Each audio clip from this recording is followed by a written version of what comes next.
Hey, what's up, everyone? Welcome to Screen Smash. I'm your host, Dan Morris. Joining me this evening, I have Jake Brown. Hello. Louis Reza. And Nick McKay. Yo. Yow. I always feel bad for the guy going after me. I'm sorry, Nick. I know. I got to remember to always make Louis go last. I got to make Louis last. Yeah. I was so quiet last time, though, so I was like, I gotta be more energetic today. That's too chill. Bring it up a notch. That's right. That's called the spoon energy here on Screen Smash. The spoon. Yeah. Jake, you will have to have spoons in your fingers from now on. Every time we do this show. It's a brown Sharpie for a brown guy. The brown guy. The fuck, dude? I'm brown too, Louis. Jake is brown. Deal with it. You can't say he's not, Louis. I'm in the room, bro. We have a wonderful show for you all this evening. Tonight, we're going to talk about some old Xbox games getting some love, even on the cusp of Xbox Live Gold coming to an end? Question mark. But also, we're going to talk about single-player games versus live service games, good, bad, or otherwise. I think we got a lot to discuss on that, so we're just going to jump right into it.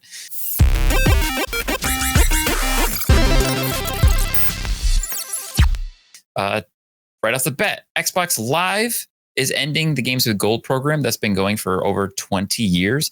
Me personally, as an Xbox player, I've had an Xbox Live account for that pretty much that entire time. It's like there's a little ranking on Xbox Live, if you didn't know, that shows how old your account is. And I've had an account for as long as Xbox Live has existed. But they're basically kind of, what's the word I'm looking for, Louis? Where you switch to something new. I forget the word now. I'm blanking. Paradigm shift. There's okay. What kind of shift are we talking about? Like just like they're retiring the old one and bringing in a new one. Retiring. It's not what I'm looking for. It's not. I'm not sounding nearly as intelligent. You can't put me on the spot. You did it last time, Louis. You hooked me up. Anyways, hold on. So anyways, they're retiring Xbox Live Gold. They're rolling it into a new form of Xbox Game Pass that they're calling Game Pass Core, which is effectively $10 and does the exact same thing Xbox Live Gold did. But now you get a free library of games to include with that. So to get us started, are any of you guys Xbox Live subscribers? Hell yeah. No. Jake, I knew. No. Louis, at least you've had Game Pass, right? I was going to say it's on Game Pass, right? Like Game Pass is now Xbox Live. They're kind of like just melding the two together, essentially. Okay. So I've never had like just Live. That's what I mean. So you mentioned like, because I know what you're talking about, Dan. Like I know like they have like the little number above your little gamer tag. Because I'm like 13, 14 years. I don't know how old mine is, but I know you have like 20, right? At least. So is that going away? I don't know. That's what I'm curious about, because I didn't think of that until you brought that up. I know I did read in the articles and stuff that I was checking out for this topic that Xbox did go on record to say that everything that was included with the original Xbox Live Gold is still staying. Like you're still going to have all the Xbox Live Gold games that they started doing in 2013. Any of those games you've redeemed over the years, as long as you have a active membership with Xbox Game Pass, you will still have access to all that other stuff. So yeah, that's actually interesting. And I might want to see, this doesn't roll out until September 24th. So it might not be able to tell until then. I feel like that's the only thing I kind of care about, honestly. Because I mean, I have Game Pass Ultimate. There's like 4 different tiers. Like I don't feel like I understand any of them. Like what is it? The lowest tier? What is core? Is it core? Technically, there's the console. Tiers. There's 3 tiers. But there's the PC. The 4th one is PC though.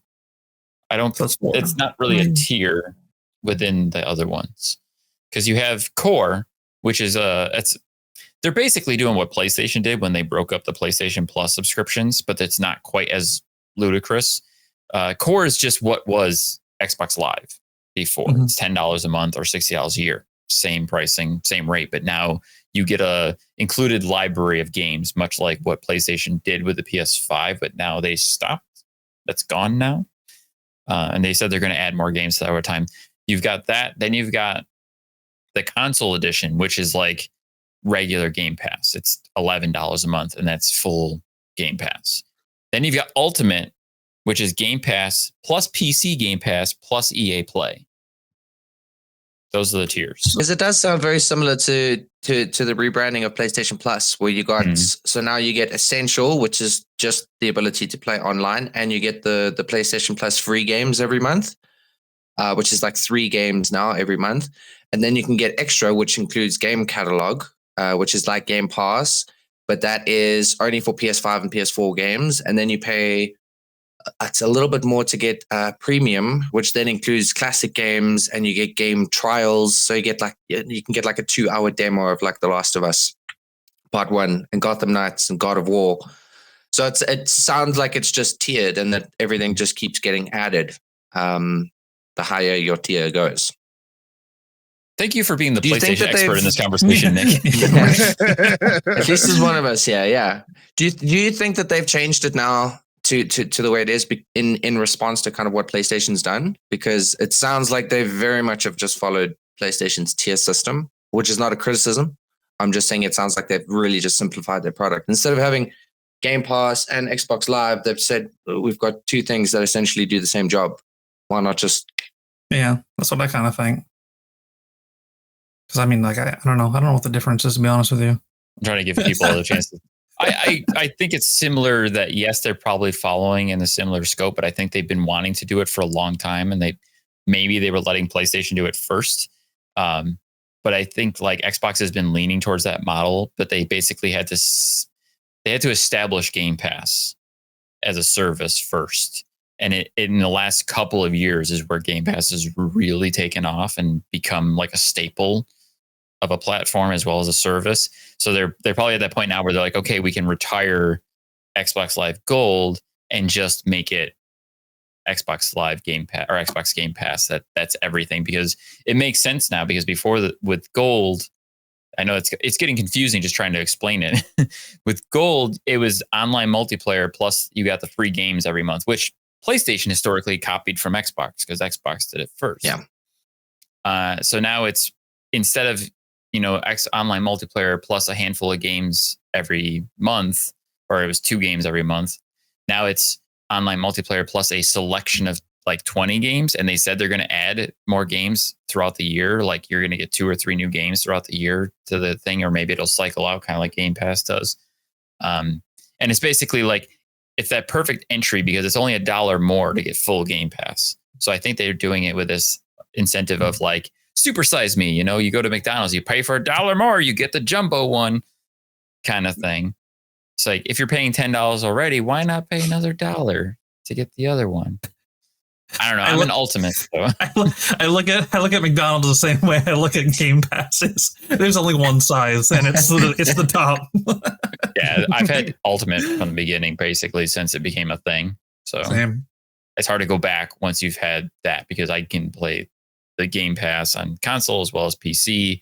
Plus, it includes cloud gaming, and cloud gaming is awesome and super convenient. Cloud gaming is great. I actually played Exoprimal on cloud gaming the other night over on my Steam Deck, and it went really well. It played surprisingly good, cloud streaming it onto a Steam Deck. Mm-hmm. Yeah, that's awesome. Yeah, I remember going through Jedi Fallen Order straight cloud stream. Oh, really? Yeah, man. And it was pretty good.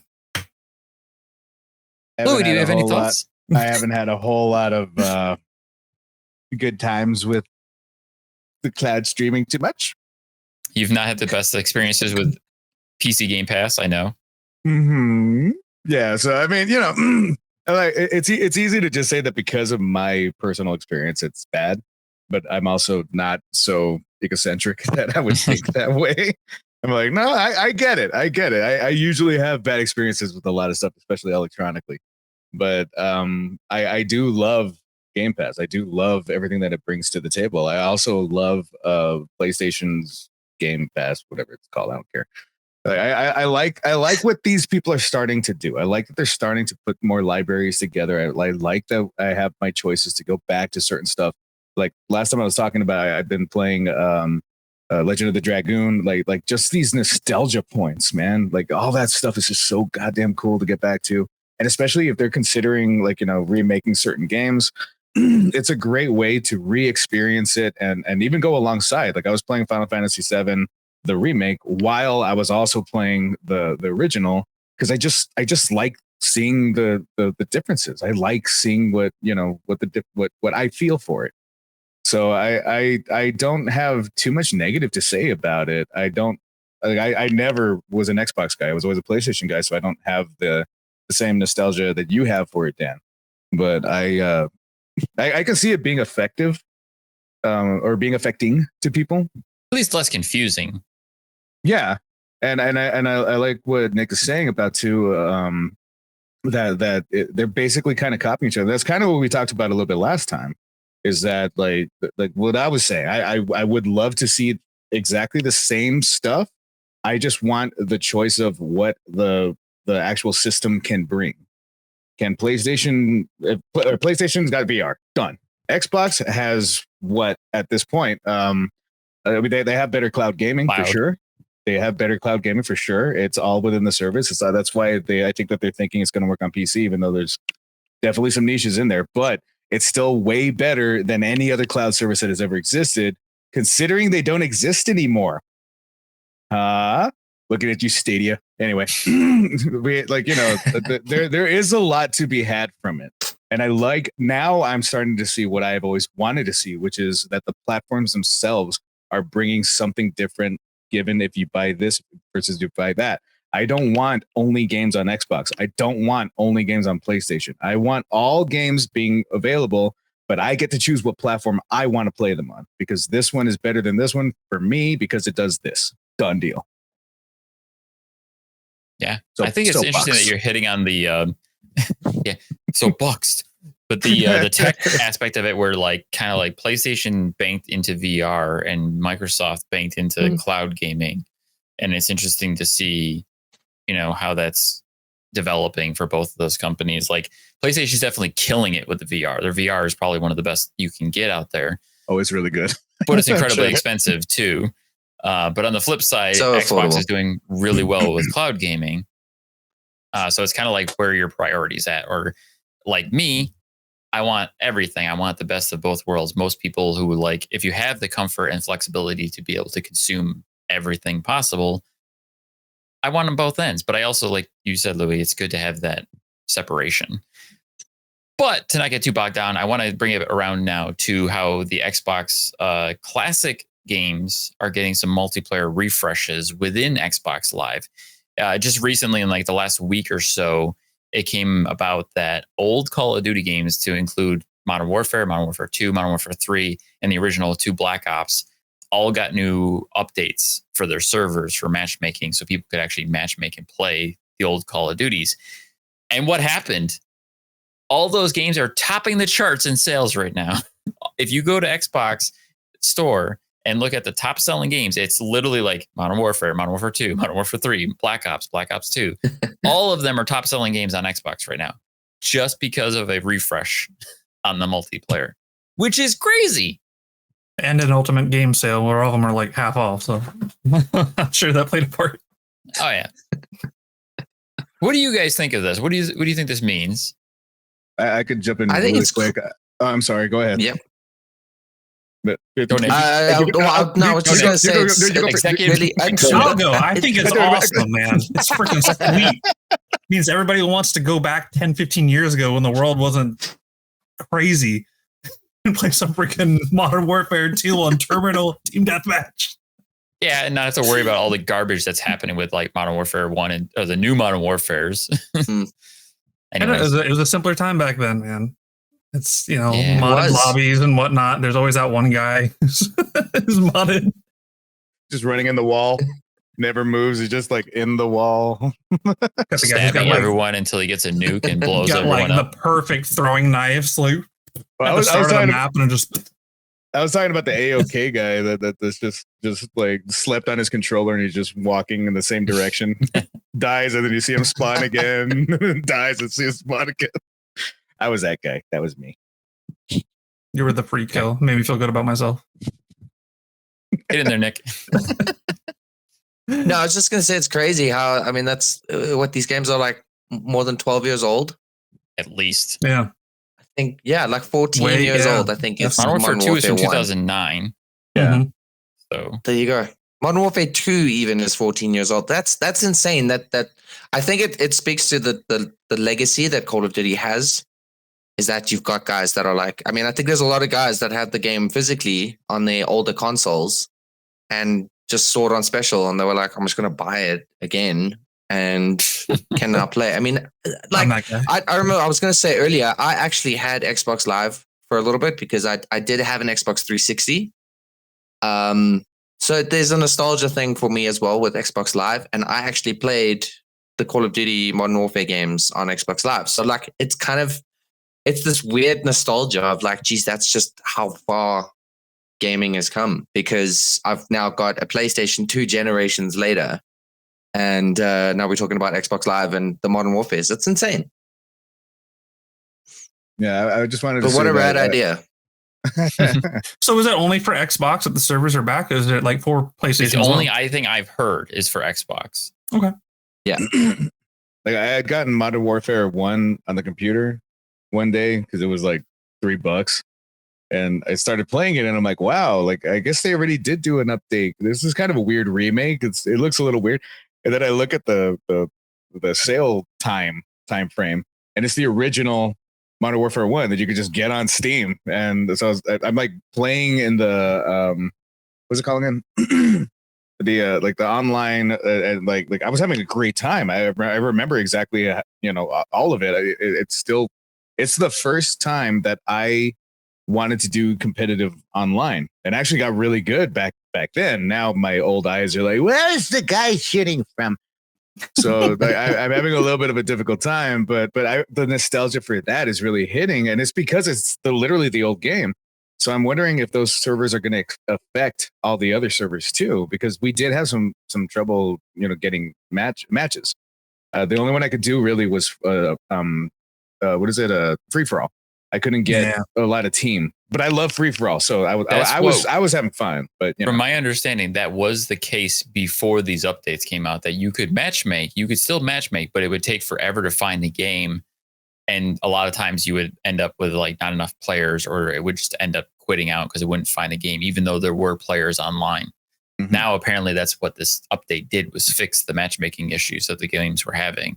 So it still tells you, it still tells you 15,000 people playing in lobby, and it's like, can't find matches, can't find players. Yeah, that weird, creepy music. I don't know, why was it so scary? It was really weird. As soon as you started doing that melody, I knew exactly what you were talking about. Having freaking you got that music burned in your brain. Yeah, because I was like, I'm so alone. War is hell. Man, I've seen things. Like I didn't go to war. What the? Okay, anyway. It's an immersive experience. That's your version of war. My entire platoon was taken out by a 5-year-old. Yeah, what did you? These people think they're real, because they're great at Call of Duty. And like in a real war, I totally do this. Like, oh, all right, okay. You gets a paper cut and then cries. Shut up. Stand back, bro. I play Call of Duty. Watch out. I got this. I'm like prestige 20, bro. I have a 27 percentile for headshots, dude. I'm just saying. Like, okay. I'm a master of the noob tube. What I want to talk about quickly too is the power of this. Like when I say power, I'm thinking like how powerful is this, that games that, like you mentioned, Nick, are 10, 12, possibly 14 years old, have a massive bloodline still. There's still such a desire to play these games that as soon as it gets the tiniest little whiff of fresh air, people are rushing it, and it's topping sales charts. And people are like, yes, this is what I want. And Jake, you joked about like people want to experience the past. They want to relive the glory days. And that's why I say powerful, because think about what that means about our current market that we're in with Call of Duty games, or just Xbox and PlayStation multiplayer games in general now, where what is that like? People are having such a hard time enjoying the new games because they're so heavily monetized, or they're so like predatory with the way they try to get you to spend money. And people are like, I just want to go back and play Call of Duty for days after spending, $60 on it, and then I'm done.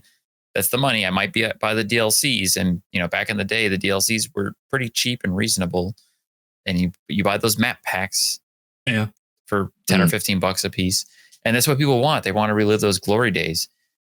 This also makes me think about the Xbox's push and focus on backwards compatibility, as well as like keeping old games alive.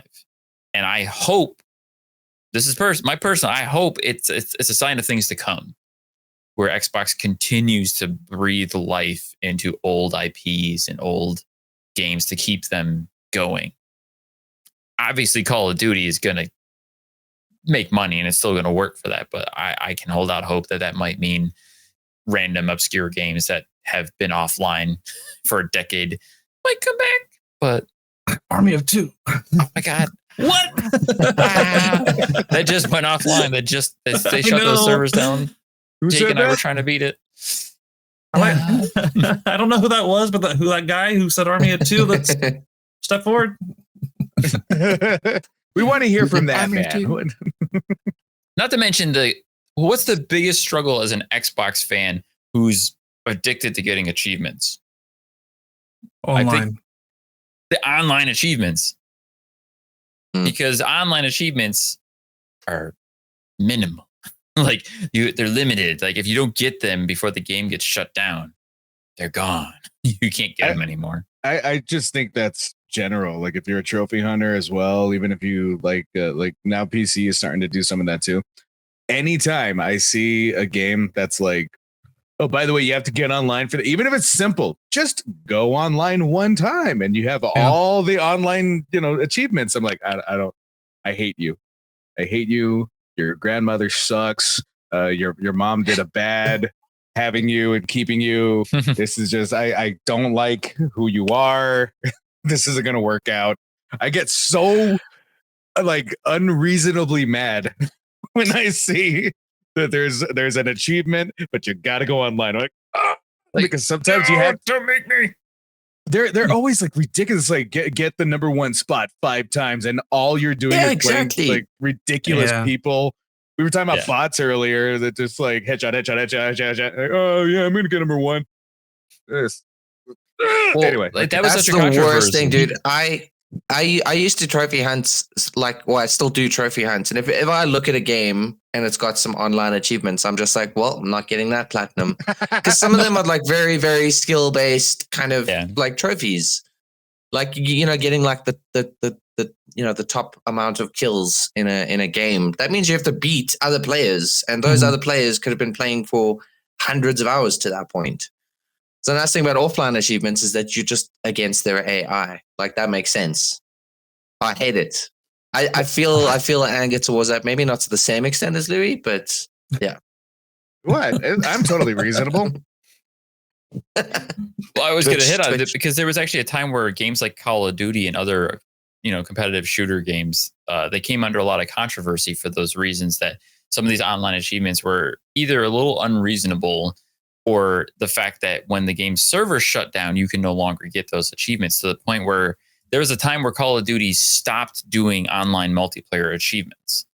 I forget when, but somewhere in their history, they stopped doing multiplayer achievements, and it was offline achievements only. I want to say like Modern Warfare 2, maybe Modern Warfare 3. Like I can't remember Modern Warfare 2 having online specific achievements. So I can't remember exactly, but essentially they just dropped online achievements altogether. And I can remember a time playing the Turok game that came out on Xbox 360 and doing one of those things where you try to like group up with people online. Like I'm trying to get the achievements in this game before it gets shut down, because they were shutting the servers down. So people were getting in like custom games and be like, oh, you got to let me stab you 5 times so I get this achievement. And then I'm going to let you do this 10 times so that you can get the achievement, and like taking turns earning these damn achievements before the game got shut off. There was a world in oh God, what is that? The Sackboy what was that? Little Big Planet. Okay. Yeah, there was a couple worlds in Little Big Planet when it first the first one when it first came on, and I went into the live. First of all, it's still one of my favorite games I've ever played. But then there was these little worlds that were like built specifically to just get the trophies for people. Where it's like hit this ridiculous speed, and they were just like, yeah, all right, here's a car that's got like 1,000 of those little bulbs in it. So you get that achievement. It's gonna go 10 billion miles a second. You're gonna get that achievement, and then it's gonna launch you up in the air and do 2 backflips, which is gonna get you that achievement. Just hold on to this thing, and you're good. And they would give you like 5 achievements just for doing this one level. And I was like, that's awesome. Bless you. That's so wholesome. You are doing a service to your fellow man. I know somebody who did that with Minecraft. There shouldn't be an achievement for doing that. You answered the actual Call of Duty. I just want to say thank you. Thank you for your service. Jesus, we are losers. Anyway, I am a loser. You're a loser with achievements, so it counts for something. I got a platinum. And I got there all by myself. That's the one thing I like that PlayStation does that Xbox doesn't real quick. Like it's on topic, but not at the same time. I like the subcategories sometimes that they have. It's like story mode, 100%, multiplayer, whatever. Xbox is like, nope. You're gonna get all of them 100% unless you get every single last one of those achievements. Yeah, it does. It does kind of stink that they don't separate it, especially when a game adds DLC and you had 100%, but then the 100% drops down to like 80. Like that's what happened with the new Saints Row when that came out, and I reviewed it for CouchSoup. Plug. That's right, for a CouchSoup podcast. 100%ed it, and like I love the game, and like they just had that update. I'm going through my achievements, and I was like, what? I'm down to like 67% completed. Oh no. Yeah, I feel like that's hopefully that's something Xbox is working on, is possibly like a refresh for achievements, because I hope. I love so much about Xbox achievements. I love the scoring. I like how they added like the little diamond for some of like the rare achievements. You get like it's like extra shiny, and it makes like a shing sound when you get those ones. But yeah, I agree that like it could use a little fine tuning, and I wish they would add like a tier system, kind of like how PlayStation's got like the bronze, silver, gold, and platinum. I think that'd be fun to do something along those lines. But I think we've talked about that on the show before, probably. Yeah, that needs to be said again. Yeah, because somebody's listening, right? Somebody. Hello. No. Speaking of something like that, though, like I mean, changing the achievement system would be like such a small thing, which might like there's a lot of people that might be like, hey, that's really cool, that's really great, thanks for doing that. It's not really necessary. I just want to say I thought this was really hilarious. PlayStation just released a system update where you can turn off the beep when you turn your console on. Yeah, I saw that. You can turn it off. Finally. That's just a random fact, but it just popped. I'm going to go right off of that right now and say thank freaking God, because that beep is loud as hell. Is it really that bad? I thought it was not that bad at all. I've seen people make through the TikTok comments and videos everyone was about like, waking up "Thank their God." significant others with the PlayStation beep. And it's like the best all one I saw. ironically talking about it, and Dan's like, no. Honestly, that's a really good feature. No, I'm I actually hate it. really glad. Okay. So like I literally just watched a TikTok video where it was like this guy's like goes to turn on his PlayStation, he hits the button, you hear the beep, and then he like turns and he's looking at his girlfriend in bed, who just gives him like the like the worst stink eye possible. Randy Anyway, is very happy to hear that. Anyway, moving on, we're going to talk about single player games versus live service games.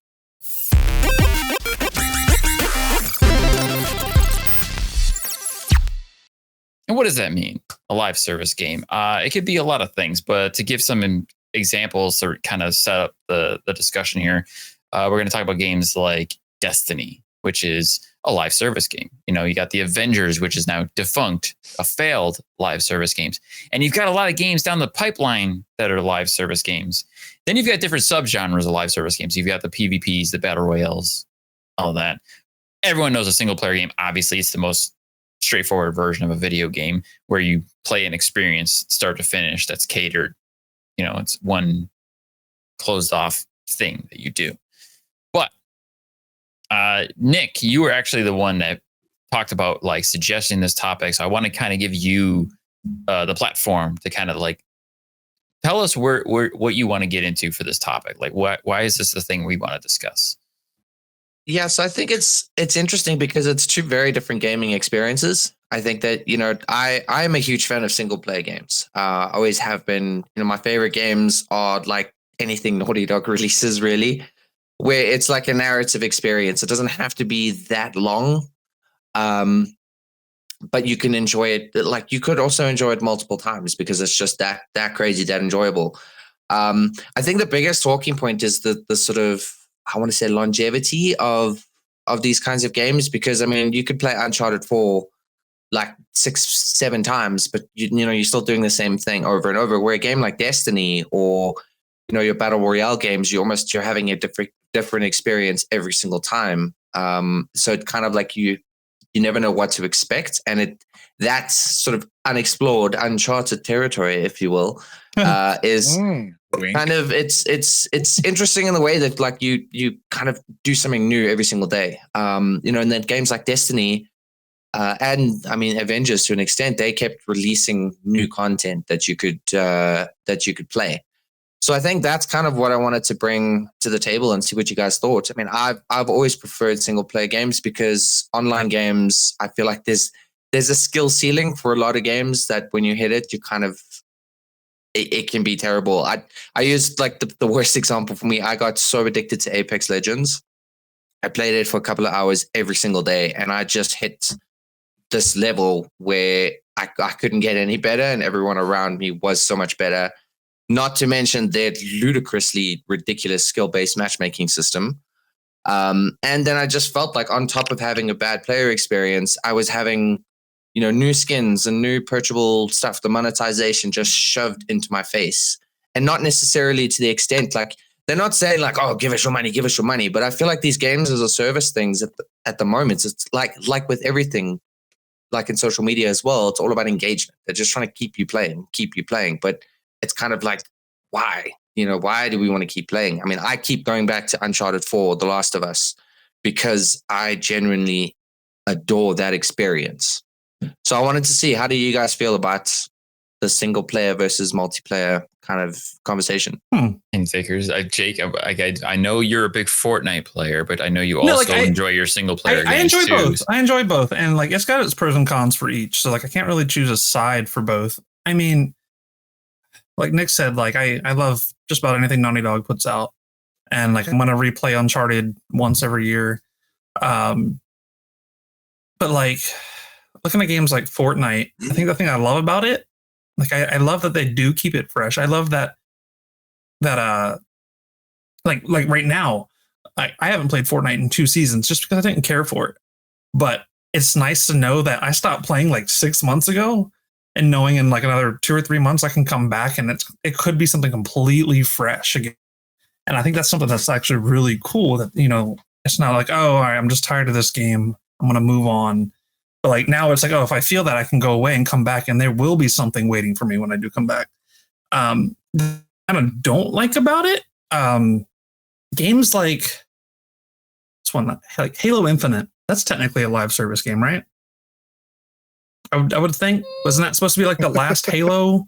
I looked directly at Dan for that one. I'm like, Dan? I never thought of it. Like, if I'm going to come at you as any form of a Halo expert, I've never thought of it as a live service game. I basically just thought it as it's a single player campaign, or it's got multiplayer now that they've added it. And then they have the multiplayer portion, which they were basically just trying to make it copycat Fortnite in the model of free to play, but monetized with battle passes. But I never thought of it much of like, I know there's going to be more Halo, at least if hopefully there'll be more Halo. That's like the kind of issue I have, is because like, I don't know if it is, but I know like a lot of people, they're like, oh, like this is the end of Halo. This is where Halo is staying and just being updated from here, kind of like a Fortnite model or whatever. But like, I look at like the story of Halo. Like, I love single player games. I love story driven games. I'm like, what are we going to do for the story section? I mean, yes, the multiplayer is going to evolve and grow, but it's like, I want more story, and you're probably not going to add that. I mean, they could, I mean, like, you know, like the Marvel Avengers, but I don't see that working for games like Halo. Like, are you going to get another 8-hour experience for games like Halo under a live service. I don't know. They could release like a Halo Infinite 2 upgrade or update that where you actually get a new campaign, a new story, which, spoiler alert, Halo Infinite ended on a massive cliffhanger with the intention of more Halo to come. No, I haven't beat it. I wasn't going to say anything more. It ends on a cliffhanger. It sets it up for more. You mean this franchise game is saying that it's going to be a franchise? Oh, that's right. That's unheard of. Thor was it a God of Love and Thunder that didn't end all of Marvel? What the? I'm done. I'm out. I want to hit on go ahead, Jake. Go ahead. The finish up the Halo talk real quick. What they need to do, instead of any live service, season pass, battle pass, whatever you think you call it, updates, campaign add-ons, they need to do what they promised and put freaking split screen, local split screen, couch co-op. Oh, that was so fun. That's my gripe with that. What was you guys think? Halo 5, we're all future Halo games. You're going to have couch co-op from now on. Right. What would you think? I was talking. This is a dumb question. This is not my point. I just wanted to say, a friend of mine and I were talking about, like, what if they just did like you had like somebody on the couch with you, but they're not there. It was just split screen for the sake of split screen. You're still playing. You're at home. Like if Dan and I, we're in different cities. We're playing co-op, but there was still the split screen, so I can actually like watch what he's doing and stuff like that. That I think it would honestly, like, unironically, I think that would work really well, because if I'm like going, no, look at this like gold thing over here, and he's like looking over here, I'd be like, no, you're looking at the wrong thing. Turn around, and then I could like actually like guide him to the right spot.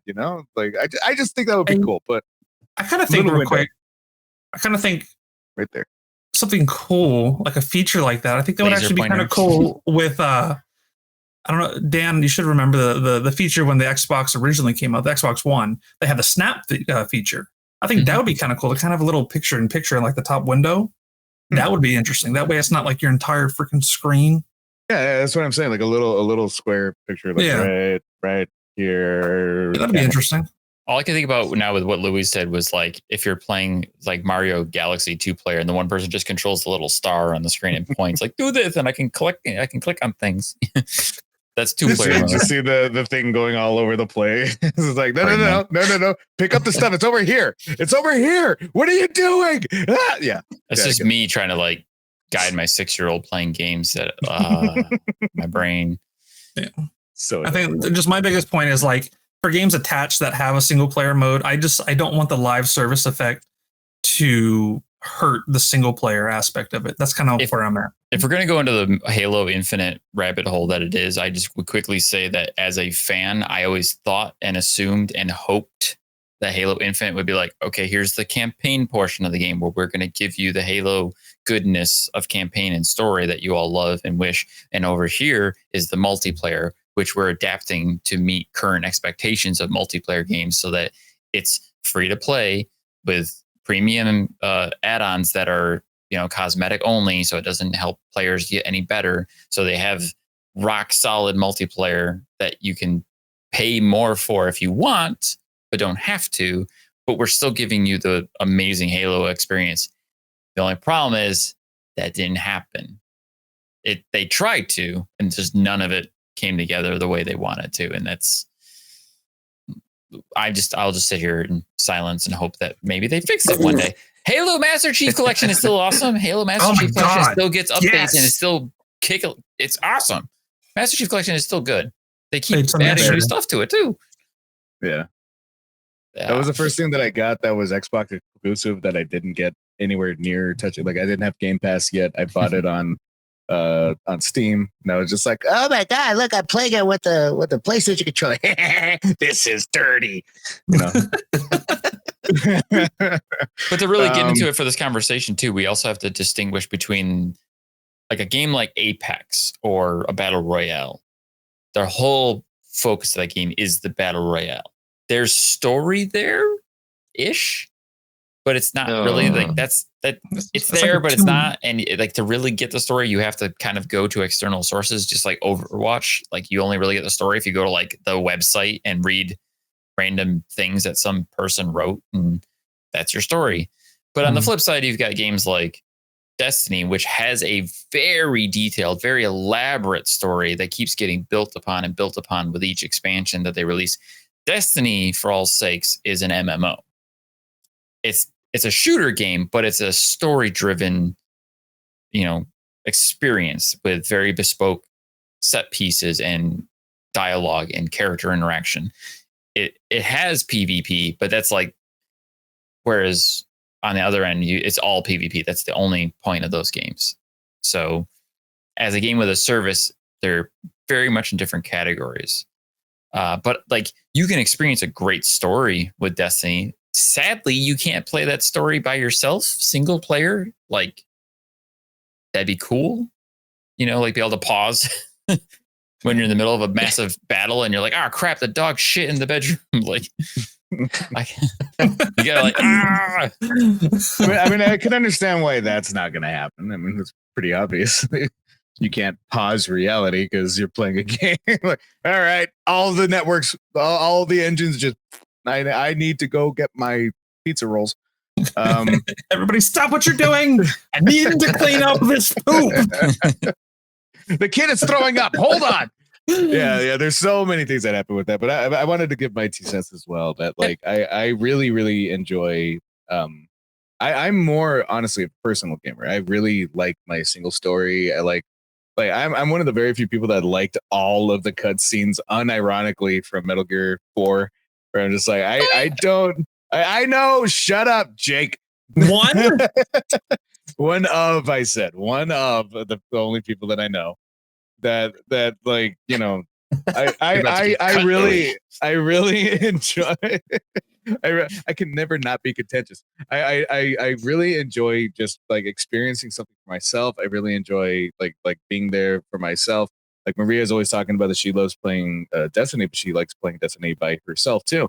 And I like that too. I don't mind jumping on with friends. I don't mind jumping on with people I know. The problem with other people is that you never know what they're going to bring to the table. So I have 2 problems with online. And that is, number one, you never know what you're going to get. And sometimes people will be badass for a bit and then they just stop. Or sometimes they're so badass, they finish the damn level while you're still beginning. You're like, oh, hey, look at this rock. That's really nice. Oh, I got leveled up. Okay, cool. Like, I hate that too, because, they just do that thing where like they cycle through the same thing because it gives them like good experience or something, or it gives them like a good weapon, but they didn't get it like that one time. Yeah, exactly. So they know how to do it. They don't have the interest of doing it for you to understand and experience the story. They just want to get their shit and get out. But now you're the one that has to, unfortunately, be lopsided along this person. So I don't know what the fix would be. But that's one of the problems that I have with it. The other problem is that, inherently speaking, online games are not going to last. Eventually, their server is going to shut down. We talked about this even with one of our favorites, Dan, yours and mine, Overwatch. Overwatch server, for one, does not exist. We cannot play 1. I can still play Modern Warfare 1. I can still play that game.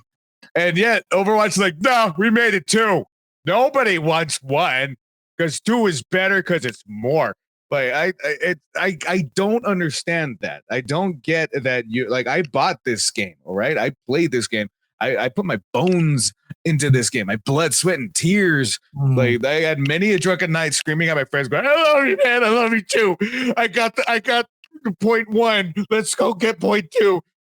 There's so much that you can get from, like, we're talking about nostalgia. We're talking about all these different kinds of stuff. Like, that's what makes single player games so good, is that every time you play that game, you can have the same experience, or you can have a different one. Instead of going guns a-blazing inside, I want to go from the back. I want to try this. I want to try that. You can try anything else. You're virtually going to get the same story, but you can, create your own narrative. This time I'm going to do everything, but I'm going to do it with 1 gun. Whatever the hell you want to do. But with online games, you don't get those kinds of choices. All that you get is just whatever is thrown at you. And sometimes, like I said, you're going to get that badass player that you're going to create a beautiful friendship with. They're going to come to your wedding. And sometimes you're going to get that guy that is getting pizza rolls and is running into the damn wall for 20 minutes. All I can think I'm about now sorry. is Jake's Marshmallow Man. Marshmallow Man. Marshmallow Man. That's so crazy to think about though. Like Louis, you're sitting there talking about like Overwatch 1 getting like shut down. And like that sits there and makes me think, like, can you imagine? It's not going to be anytime soon, but like, can you imagine years from now, like when Fortnite gets shut down, like for good? Like, I know me personally, I got a lot of freaking skins and money put in. I bought Goku. I bought Dante. I bought the dude, all the people from Adventure Time. I got Fish Stick. I have 3 different versions.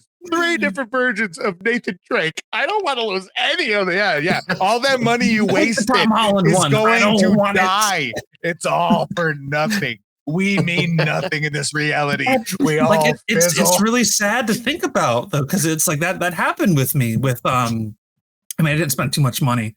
Do y'all remember the? Please tell me what's about that Marvel yes! RPG game. Yes, yes, that's it. I wanted to play that game for years, and I didn't have a computer. The action RPG, right? Yes, the one that wasn't a potato. So I waited, and it's like, oh, it's coming on console. I was like, oh hell yeah! It's on console for like a freaking month, man. And like I sat there, I bought the Spider-Man bundle. I'm the freaking nerd that I am. I bought a bundle for both Xbox and PlayStation, and then they shut the servers down like a month later. Like, no, they shut it down, and I was like, dude, I was having so much fun with that game because I couldn't get into the DC Universe game, and I know that's a great game. Like people swear by that.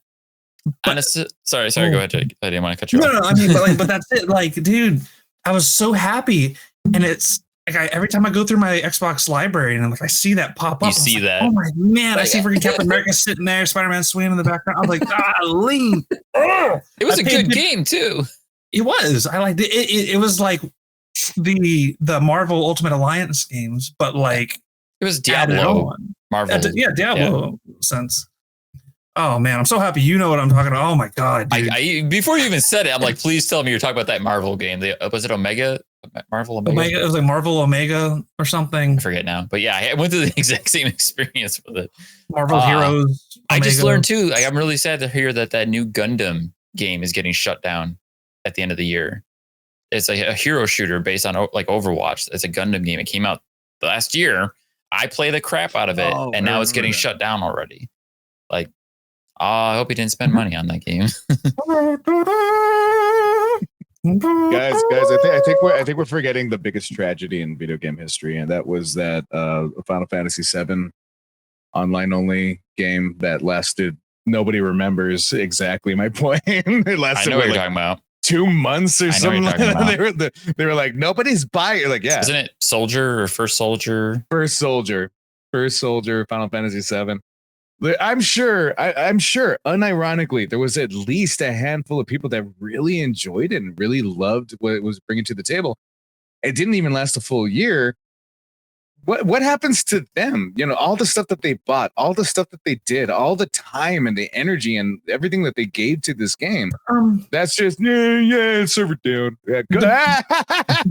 So depending who made it, they could get a refund. Some games may do it. Yeah. On that point, that comes down to the deeper argument of just digital gaming and digital gaming in general. Like, that's why you talk about physical versus digital, because no matter what, digital gaming is like you're buying a license. You're not buying the game, like the physical disc. Like, this is a disc that I own. This is mine forever. It's never going away. It might break, but it's not going to go away. I have this. Digital games can just poof. Like, they can just no longer be there anymore. You know, like Marvel Ultimate Alliance is another example. Like, you just can't get that game anymore. Yeah. The digital. God, yeah, don't talk to me about that. I have it. Sorry. I have it, but it's sad. No, I'm sorry. I'm trying to get you as heated as possible. You're bringing up a sore subject. Moral of the story, Marvel, step your game up. Put your games back on.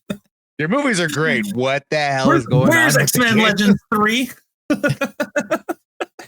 But to bring it to like the other side of things too, I want to talk about like the downside of single player games in that they are condensed experiences where you can't fix a problem in a single player game that's like printed on a disc. You know, you can't completely like overhaul something, or at least like you said, Louis, like you can approach a game in a different way, maybe, but it's still finite. You can only do that mission so many times in so many ways. And you're going to get that same dialogue. You're going to get those same cutscenes. You're going to watch that one cutscene 1,000 times and you're going to skip it. Like, I've seen this enough. I'm done with this. Whereas the online games have the option to add new narrative and new dialogue and new experiences that you wouldn't get in a strictly single player game. But real quick, too, I wanted to kind of get on my own little soapbox here. Louis, give me your soapbox. Yeah, where are you? Here. So within this argument, not Jake, within this argument, I want to mention Final Fantasy 14 and other MMOs in that vein. Final Fantasy 14, I want to bring up because, one, I've been playing it lately. I've been playing the game since it came out, honestly, but I always dip my toe in because like it's hard for me to commit to paying the monthly subscription if I'm not playing the game enough. I have to validate that subscription. And if I spend the $15 and then I only play the game for a few hours, I'm like, that's kind of a waste of the money. So I kind of like dip my toe in it here and there. Final Fantasy 14 has really come into its own in the last couple of years with like really great expansions and DLCs. And it is an MMO. You are going to play the game and there are other players. But they also did something in recent years that cater to players who don't like playing with other players. And if you don't know this, there are like dungeons and raids that require a full crew of people that you have to have other players. But Final Fantasy 14 actually added the option to do those dungeons with NPCs. So if you're a solo player and you don't want to have to party up with random people you don't know, or if you don't have any friends like Louis, you can just grab some NPCs to get through the dungeon with you. And that way you can just keep, playing along in your solo world and game experience. And I kind of want to give Final Fantasy 14 a little love for that they've found a good way to cater to both audiences. And it's coming to Xbox now, and I'm really excited about that. Woohoo! They said that they were going to do that back in 2019, and it's finally happening next year. No, I don't like to. Sorry, all right. Oh, you did a thing. I don't here, agree Louis, with. soapbox. All right. Thank you. Have you guys played that Final Fantasy 14? Do you have any thoughts on MMOs? I have tried. I've never actually gone into. Go ahead, Nick. I've never actually gone into playing an MMO. I don't think I played World of Warcraft. I think for like a couple of days, like 12 years ago.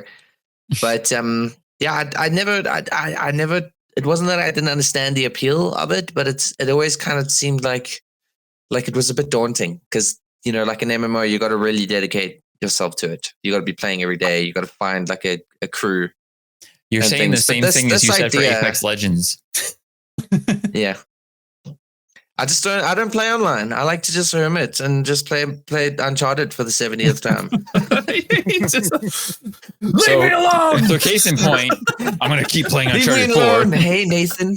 There is only one game to rule them all. Yeah, I know, I get that. but that's also what I was talking about. Like Dan, you said that it might be like a bad point, but I kind of like the nostalgia behind it. I like the mistakes. I like knowing that this game isn't absolutely perfect. I have to work around it. But I see what you're also saying is that like when you get that general life improvement for certain games, like I love Final Fantasy VII. Everyone knows that. I'm a whore for Final Fantasy VII. But when it comes to like the remake, I do still really like it. It's got its problems, absolutely. But I loved finally seeing the exact image in my skull that I saw whenever I hit X to hit, and then Cloud would go, in my mind, what he's doing in this thing where he's going like, they're like backflips and then like 10,000 things. Like, yeah, that's what was happening in here. So I love that new quality of life. I love that bringing things new into introduction. Of course, please give it more than 10 months of it being made, and then like we're gonna remake it. No. You're gonna update it. Just update it. Put in a DLC. Put in something that is gonna give it some kind of quality of life. That's all I need. I just want ray tracing on it. That's it. I don't need. I don't need anything else. Shut up. To bring it around, I want to bring that back to how we were talking about these old games getting refreshes with Xbox Live. Yeah. Like, how great would it be for something like that, a classic beloved game, to get some sort of breath of fresh air? And like, on that same point, like, I'm playing Metroid Prime Remaster and I absolutely love it. And I wish more games would get that kind of a treatment. And even just like, I would like to see more classic games that I remember playing just kind of get like new versions on Xbox, like the Lord of the Rings game that EA did for PlayStation 2. Bring that back and add multiplayer to it. Bring online multiplayer to the original Lord of the Rings games, because I know Jake and I would immediately get online and say, like, let's go. You know, where is that game? Why is that not there? Why, when I search Lord of the Rings, the only game that comes up is freaking Gollum? What the Anyways, tangent over. Tangent number 2. But I like that point though about the remasters. Like, there's so many great games that could, benefit massively from having like a fresh coat of paint. I mean, just the fact that like all of the Call of Duties are selling so well now, just because their servers are up again. I mean, there's so many games, and I just thought of it as a quick little point. Are there any remasters that you can think of that have been like really bad? Most of the ones, I think, every remaster that I've played, like the Tomb Raider 2013 Definitive Edition, it was like the PS4 Xbox One port. That was amazing. The Nathan Drake collection's amazing. I like every remaster is like, I just get to play this again. Like, it's a great game already. I can't actually think of any remasters that are like bad. I think the worst ones that I could even think of, like, not necessarily from firsthand experience, but there's a lot of games that get port dumped, which is where they take the original code and they might like up-res it to like 1080p, and then they just dump it on a modern console without any quality of life improvements. And it's like, why did I spend 10 or 20 bucks on this? Because it's worse than the original game. Like, there are those. Like some of the like Star Wars games that what the heck is a studio? They just did a bunch of port dumps of those old Star Wars games. They didn't do anything to improve on them. They didn't do anything to make them better. And then there's the remake versus remaster discussion. So it's like, when you have a game that's like Uncharted, that's a great game, it doesn't need a remaster so much. Like, when it's already great, it just needs an update. Just give it an update. Yeah, I'd be happy with that. Like, I'm fine with that. Like, give me classic original Xbox games, but make them playable. Like, I want Hunter the Reckoning playable on original Xbox with some Xbox achievements. I mean, PlayStation already kind of does that a little bit with like the PlayStation Classics, PS1, the PS2 games. It's the original game, just a little up-res, and they throw in some trophies to help add to like modernization. That's all I want, really. Just more of that. That's not bad for a lot of games, but then there's other games that you get that are like, they tried really hard. I'm gonna go ahead and borrow from somebody. Like the Grand Theft Auto trilogy, that when that came out, they didn't do it right. They were just like, okay, so this thing that was made for an engine that was this big is now going to be made for an engine that is that, and now we have literal potatoes running around an entire thing. It didn't work because they didn't do the work. They just literally grabbed the game and then tried to make it fit into this new thing that just wasn't going to take. I personally don't like when I get a remaster that is just the exact same game but a little bit prettier. I don't always like that. Sometimes it's fine. Like if it's on a platform that I can't get, like PlayStation 1, and then I get newer graphics, but I'm still getting the exact same tank controls and all of that. I'm okay with that. But I'm not great. I want it to be different. I want it to be updated to modern utilization, like the way that we can use these buttons that never existed back then. I want to see what they could do with it. Or if they decide that, this game is perfect as it is, and I want the challenge to be there, that's fine too. I'm a little bit worried about the Silent Hill 2 remake because I want it to still feel ugly. I want it to feel bad. I want it to not be I don't want him to be a combatant who's going in and then doing barrel rolls and backflips and breaking people's necks with his legs. I want the ugly. I want the weird James who picks up a bat and is like, like that's his first swing. So anyway, that's that's how I feel about remakes. It can go either way, but like that's like with everything. That's like saying, oh, it could be a great day today, or it could not. So I'm covering all my bases without saying anything. Keep it vague. So in closing, single player games have their merits. Multiplayer games, it depends. Like there's a lot to get into when we talk about the live service games, because you've got your battle royales, you've got your like MMOE type games like Destiny and or the Avengers, which like Destiny is the pinnacle of how to do a live service game, and Avengers is the not way to do a live service game. You can't just from beginning to end copy and paste and try to make Destiny. Essentially, the reason Destiny works is because rock solid gameplay. That's what keeps most people coming back to Destiny, is just amazing gameplay. The story's good too, but the gameplay is what really keeps people around. Story, the darkness. The darkness. Get the light in the darkness. But now you control the darkness to fight the darkness. Is this Anyways. Now? No. You need 12 people with names you can't pronounce and they don't spell them the way they sound, and then you can have a Kingdom Hearts game. This has been an excellent conversation, guys. I love how we kind of like went in all directions with it. Like, I'm sorry it didn't have much of a through line, but I think it had a lot of great discussions, and like we kind of went down some great nostalgia rabbit holes with it. But I'm okay with it. So yeah, I'm going to say goodnight. Thank you, Jake. Thank you, Nick. And thank you, Louie. All right. Beep. The PlayStation says goodbye.